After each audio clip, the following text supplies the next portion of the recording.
држава која ги менува своите политички приоритети секој 5 години затоа што е фрустриран од некакви билатерални спорови и политички процеси, никој нема да ја доживее сериозно.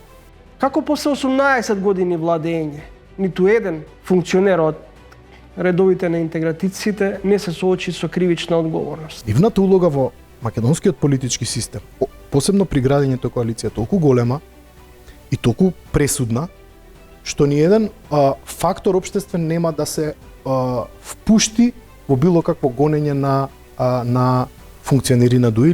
Јас сум 30 години, јас 30 години слушам како ние треба да го реформираме судството. Македонија не беше никогаш за разлика например од Бугарија и од Србија, не беше никогаш класифицирана, се сеќавам на една анализа многу убаво, во таа група на држави кои се најмногу проруски настроени.